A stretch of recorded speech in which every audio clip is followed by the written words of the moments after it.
सभी को राम राम नमस्कार। मैं हूं पीके अग्रवाल। आप देख रहे हैं ट्रुथ प्लस। साथियों, आज बात करेंगे जी7 में कनाडा द्वारा जहां पर ये जी7 आयोजित हो रहा है, वहां के प्रधानमंत्री मार्क कार्नी द्वारा प्रधानमंत्री मोदी को आमंत्रण और भारत का महत्व, इस बात पर थोड़ी चर्चा करेंगे। आप जानते हैं कनाडा में आगामी अभी अगले हफ्ते में जी7 सम्मेलन का आयोजन होने जा रहा है। यद्यपि भारत इसमें सदस्य नहीं है, लेकिन 2019 से जब ये फ्रांस में हुआ था और भारत 7वीं अर्थव्यवस्था बन गया था, तब से इसे नियमित तौर पर भारत को आमंत्रित किया जा रहा है। लेकिन इस बार कनाडा ने संभवतः ये फैसला किया कि भारत को आमंत्रित नहीं किया जाएगा, लेकिन अंत में उसे 6 अन्य सदस्यों के दबाव में आमंत्रित करना पड़ा भारत को। थोड़ी सी बात इसी पर करते हैं।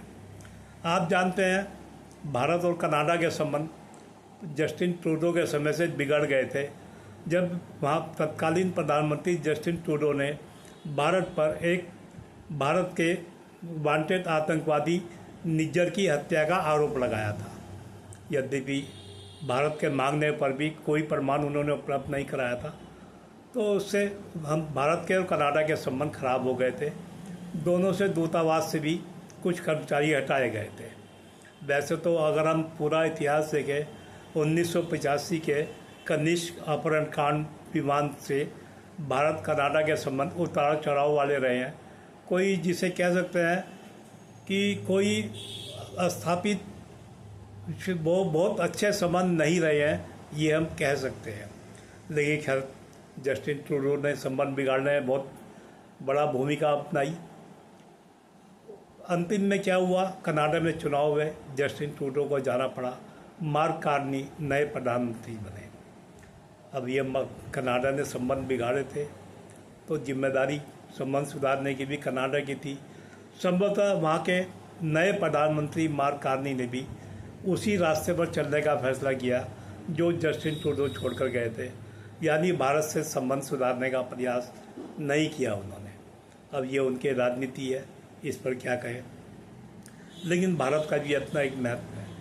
भारत 140 करोड़ से ज़्यादा आबादी का राष्ट्र है, दुनिया की चौथे नंबर की अर्थव्यवस्था है। ये ठीक है, प्रति व्यक्ति आय में भारत पीछे है। जहाँ हमारी इतनी बड़ी आबादी है, तो प्रति व्यक्ति आय निश्चित रूप से फ़र्क पड़ेगा उस चीज़ पर। लेकिन जो विभिन्न आकलन आते रहते हैं, वो बताते हैं कि 2075 तक, यानी 50 साल बाद, भारत विश्व की दूसरी सबसे बड़ी अर्थव्यवस्था होगा। पहली चीन, दूसरी भारत। यानी भारत अगले 50 साल भारत की अर्थव्यवस्था के लगातार विस्तार होने का है। हो सकता है उस समय हम प्रति व्यक्ति आय में भी अच्छे स्तर पर हों, ये अलग चीज़ है।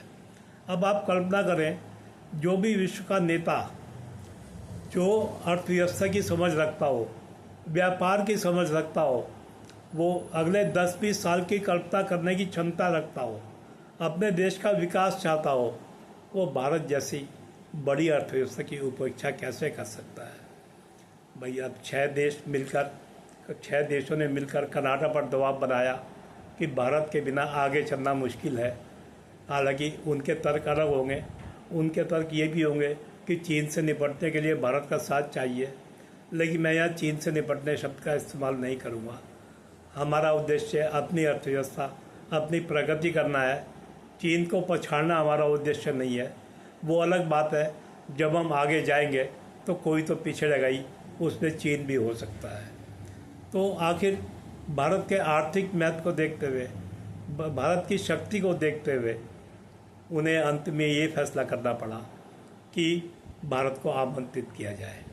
तो कनाडा के प्रधानमंत्री ने भारत के प्रधानमंत्री नरेंद्र मोदी जी को फ़ोन कर आमंत्रित किया। और मैं ट्वीट देख रहा था मोदी जी का। मोदी जी उस ट्वीट का जवाब दे रहे थे। वो कनाडा के प्रधानमंत्री को इसके साथ ही प्रधानमंत्री बनने की बधाई भी दे रहे थे। कनाडा के प्रधानमंत्री ने, वर्तमान नए प्रधानमंत्री ने, मार्च में कार्यभार संभाला था।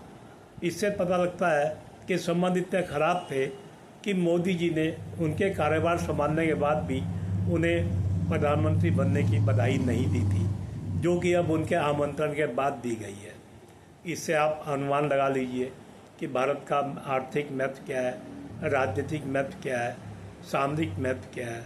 हाँ, बाकी जहाँ तक भारत का विपक्ष है तो उसने तो राजनीति करनी ही है, वो तो मोदी को नीचा दिखाने का अवसर देखते ही रहते हैं, तो उन्हें अपनी राजनीति करने दीजिए। आप भारत के महत्व को समझिए। भारत के बिना दुनिया आगे चलने वाली नहीं है, ये स्पष्ट हो रहा है। ऑपरेशन सिंदूर भी आपने देखा होगा, उससे देखा होगा आपने किस तरह पाकिस्तान के सहयोगियों को, पाकिस्तान तो दिख रहा था लेकिन पाकिस्तान के पीछे खड़े हुए उसके सहयोगी, जिसमें चीन था, तुर्की था, अमेरिका था, सबको ध्वस्त किया है। तो भारत की अब आने वाले समय में कोई भी उपेक्षा नहीं कर सकता। वो चाहे ना चाहे उसे भारत की ताकत को स्वीकार करना पड़ेगा। तो ये मैंने आपको एक पक्ष रखा है G7 में भारत को आमंत्रण और भारत के महत्व पर। वीडियो पसंद आए तो वीडियो को लाइक करें, शेयर करें, चैनल को सब्सक्राइब करें। फिर मिलते हैं अगले वीडियो में। धन्यवाद।